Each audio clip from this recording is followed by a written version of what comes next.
Oh, howdy all, grab yourself a drink. It is time for some Path of Exile 2 discussion. Welcome to Teaser Season for patch 0.4.0. Today was the big livestream announcement. Actually a little bit less big than many people were expecting, but we'll get to that in a sec. I wanted to go through some of the biggest changes that are coming, and also to let you know that my camera is sort of not working very well at the moment. And when I say that, it's just intermittently failing. So at some point during this video, it is probably going to cut out. The rest of the video will work. It will just look really funny because I'll just be staring the same way for the rest of the video. Anyways, when that happens, you know why. I intend to replace it over this weekend. Let's talk about the things that are in this and also the things that are not in it. Firstly, we have the Druid is here at last. Secondly, we have no Trials of the Ancestor. Thirdly, we have the Atlas still in a recognizable state. Note that there were big changes in 0.3.1, so it's not like it's exactly the same, but there's going to be changes, and we'll get to those in a bit. There's been a massive change that's been done, and this really is a large package of changes that all sort of interact with each other a bit. But they relate to one-shots, they relate to the mapping experience, and they relate to tablets.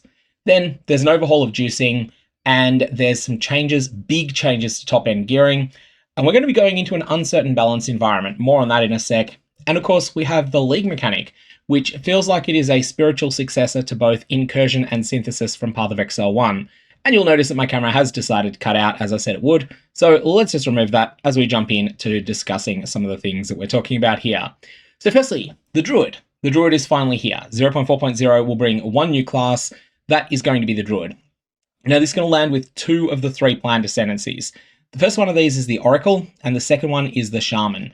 And these are pretty wild ascendancies.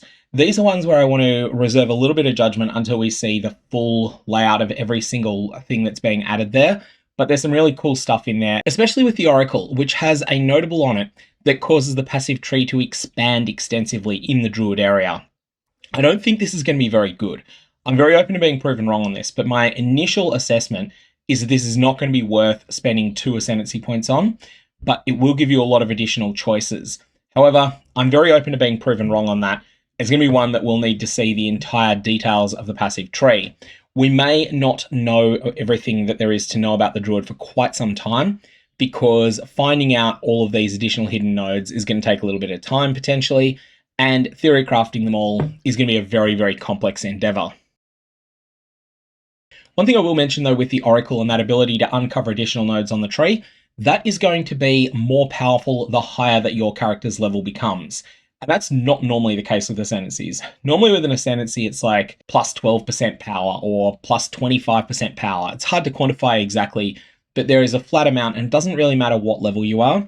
But with the Druid's Oracle Ascendancy, that is not going to be the case. So lots to discover there. Now the Druid can shapeshift into 3 different forms. There is the Dexterity Aligned Wolf, which is sort of an odd fit because the Druid is in the Strength Intelligence area of the tree. Then we have the Bear for Strength, and we have the Wyvern for Intelligence. So the Wyvern is something that's quite a bit different from the typical power fantasy associated with a Druid, but the Wolf and the Bear are much more in line with what people expect. And ultimately, Groningen Games mentioned during the live stream that that's the reason they went with the Wolf. They know that it thematically doesn't quite fit with the way that the Druid is being pitched as the Strength Intelligence character, or at least as one of the 2 Strength Int characters, but they're okay with that because players will expect that there'll be Dexterity. And as they joked about in the live stream, and this was a joke, you probably don't want to upset furries in a game. Anyway, the Druid can be played as an elemental damage attack build, especially when it's in wolf form. Now, the wolf is not going to be about raking claws or about bludgeoning damage the way that you might think of when you're thinking of a wolf. Instead, there'll be much more of a sense of lunar magic that's associated with it. And lunar magic can be cold aligned, and at least thematically it feels like it could be lightning aligned as well. Have to confirm on that once we get a list of some of the skills that are available. But the wolf form is therefore going to be something that will be really playing into that.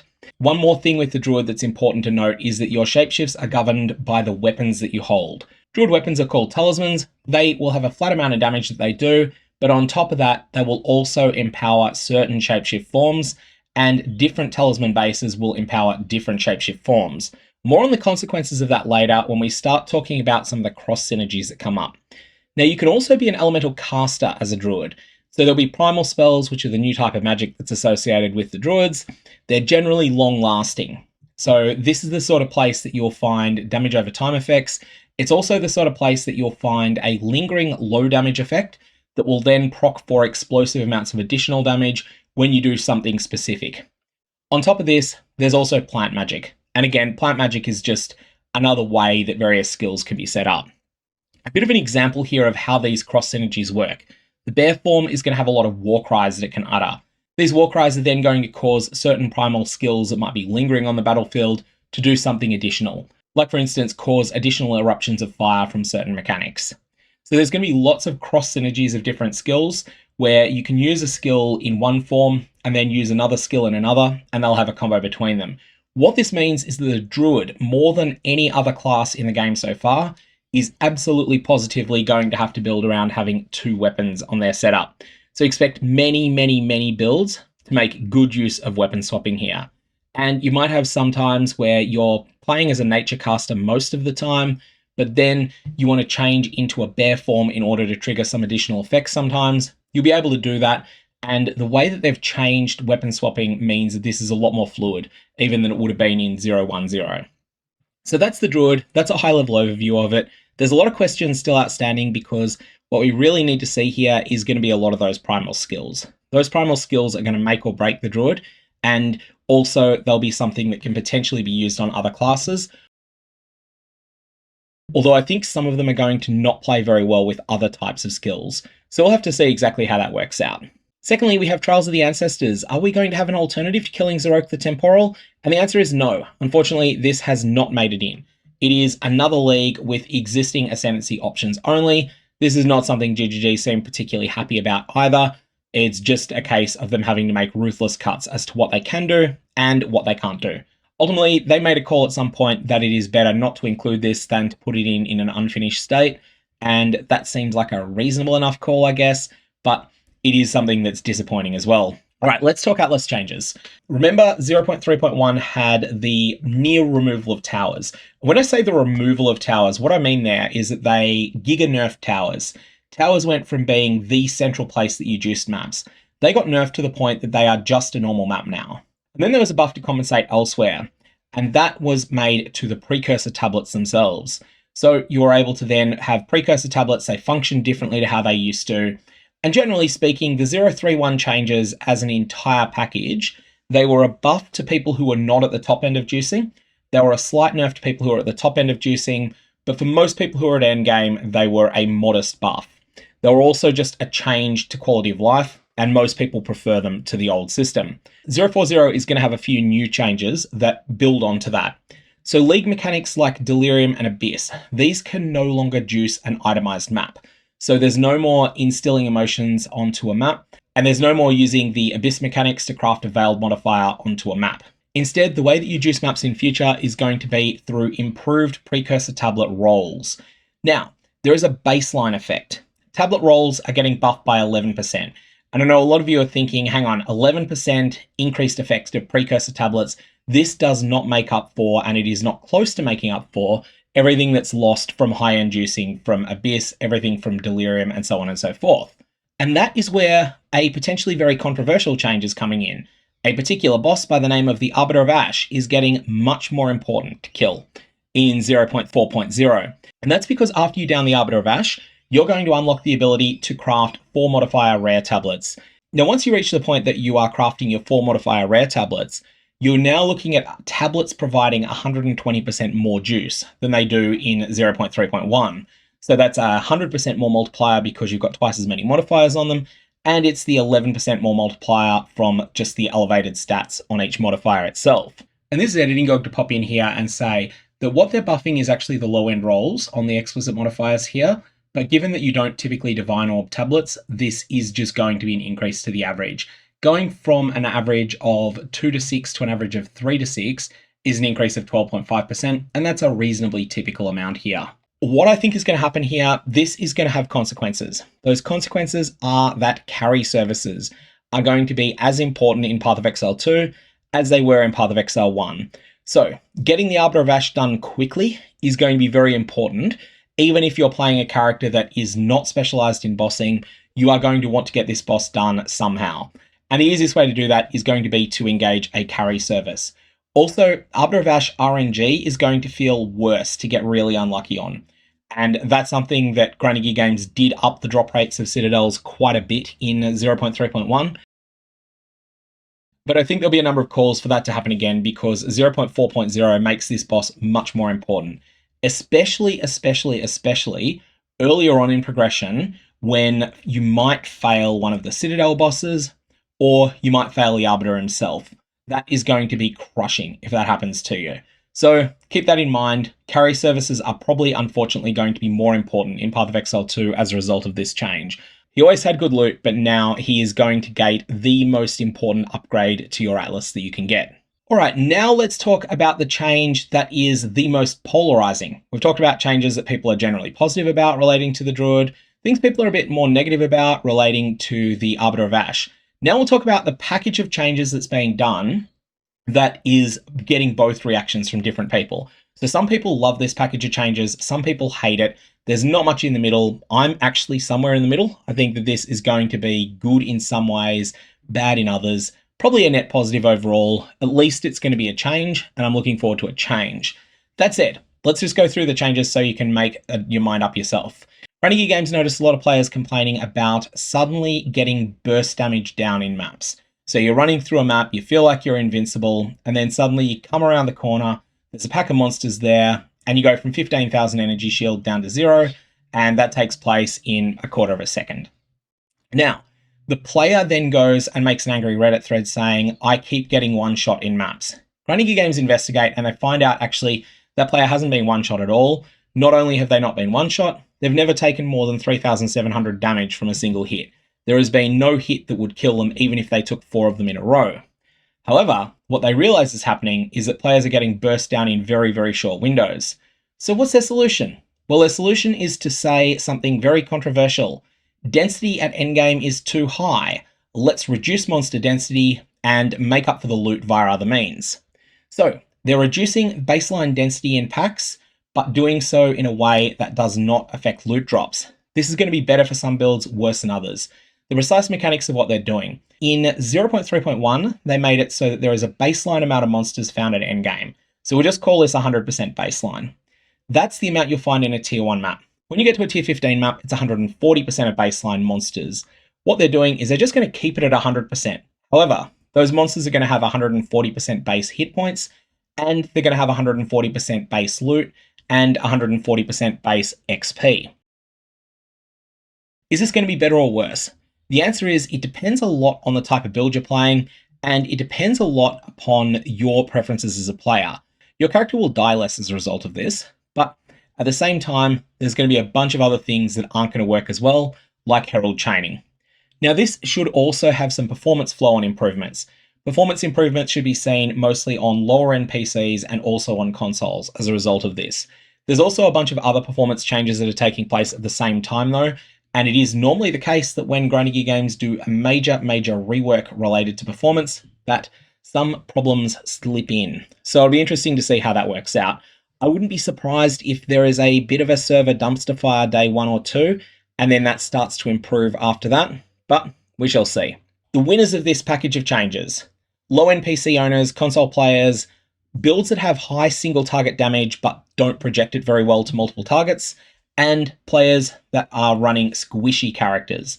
All of these should do better as a result of these suite of changes related to monster density and one-shots or pseudo one-shots where you get burst down in a quarter of a second.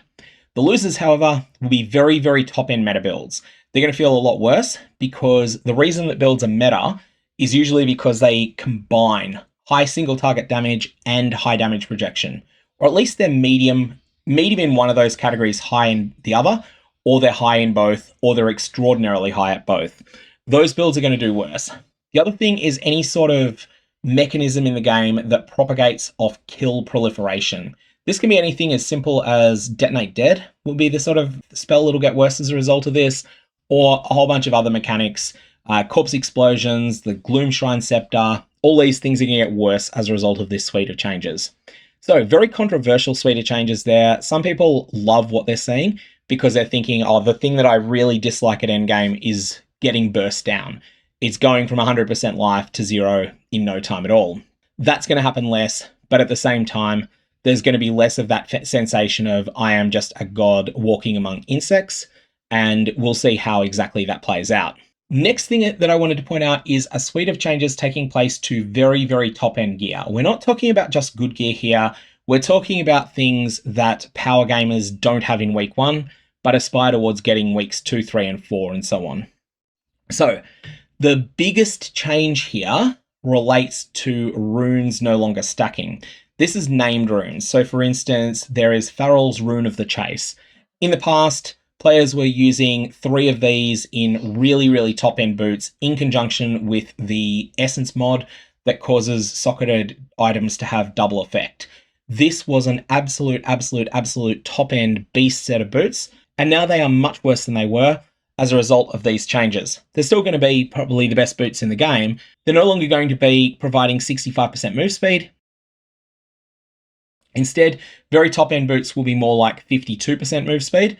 That'll be 35% move speed sanctified up to 42% as an explicit modifier, and then it'll be 1 Farrell's Rune of the Chase, which is doubled. That's going to be your very top-end boots. And also Hedge Wizard Assandra's Rune of Wisdom is also being nerfed to 1 per character. There are a bunch of these things where the correct thing was always to stack multiple copies of the same rune. That's no longer going to be possible except for the normal runes. So once you start getting to the endgame only chase runes, they're pretty much all limited to 1 per character. The other change that's noticeable in top-end gear is that they are simultaneously buffing staves and nerfing foci for casters. This, I think, is going to be an interesting one because caster staves had no reason to exist in 030. Here, what they're doing is they're making the foci a little bit worse than they were, but they're also making the foci a bit more defensive. What they're going for, I think, here, and I don't know whether they'll actually achieve this with the first pass, what they're going for is that if you want to go all-out offense, you just use a 2-handed caster staff. Whereas at the moment, you would use a 1-handed wand and you would use a 1-handed caster focus. You're going to instead use a single staff. That would be the way that you'd get the most offense you can. If you're willing to sacrifice a little bit of offense for a little bit of defense, then you've got that flexibility to do so. And at that point, you're going to be using a focus instead. Well, next we get to something that's not in the patch notes, but was announced during the Q&A. This one is big. This one is probably the single biggest crafting change announced. The Omen of Homogenizing Exaltation, which was homogenizing all of our crafting into the same crafting flow, this one is just gone, apparently. And this is something, like I said, it is not currently in the patch notes, but it was mentioned in the Q&A, and it doesn't really surprise me. I thought they would probably keep it in the game and make it much rarer, but it looks like they're actually just getting rid of it entirely. So the big thing here is that crafting flow at endgame is going to be very, very different, and it's also going to be less deterministic at times. That means that there will be more surprises. Some of those surprises will be good. Some of those surprises, actually most of them will be bad, and it will just be a new meta. Also, I think that top-end gear between this and the previous change is going to be worse than it was in 031. And that's going to mean that the gap between the very, very top-end geared players and your middling endgame players is going to be reduced from what it was in 031.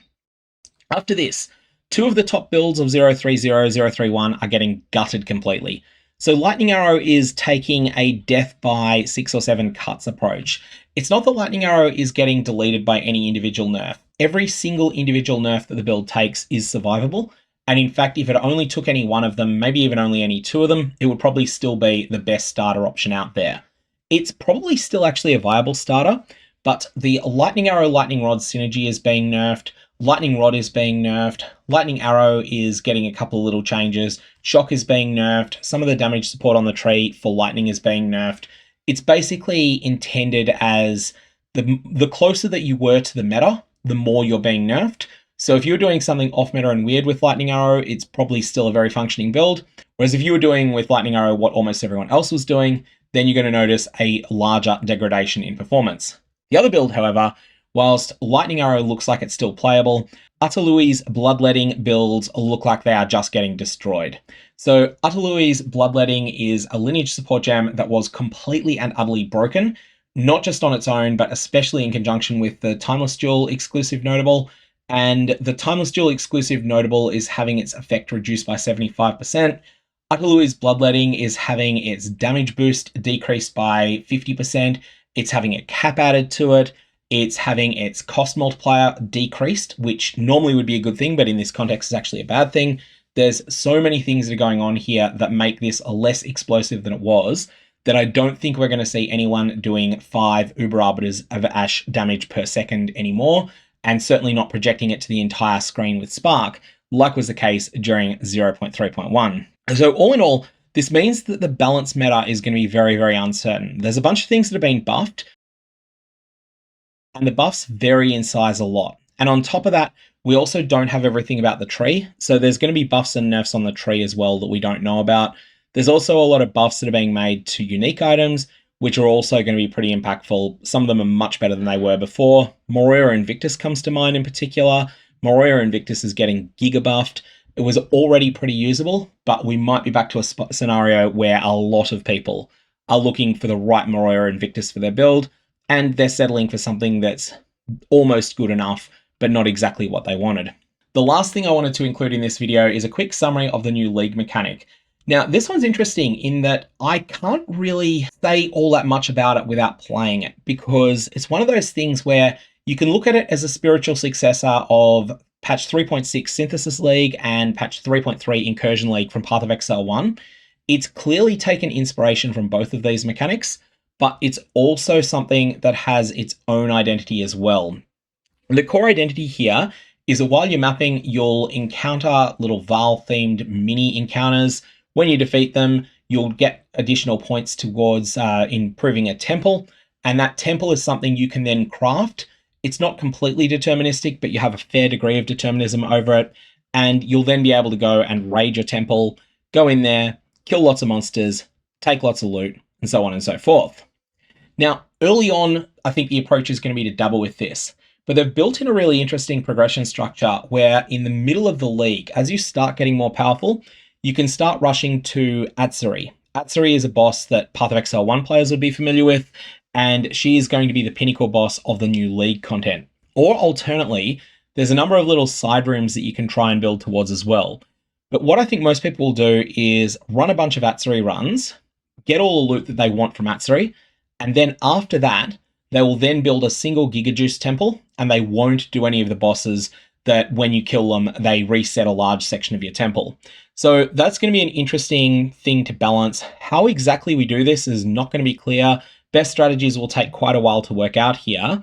And also, I feel like there's going to be elements of Betrayal League from Path of Exile 1, but Betrayal back in the era when completing Katarina used to reset your board. Like an earlier era of Betrayal where sometimes you did want to do that, sometimes you didn't, and this is going to be pretty similar.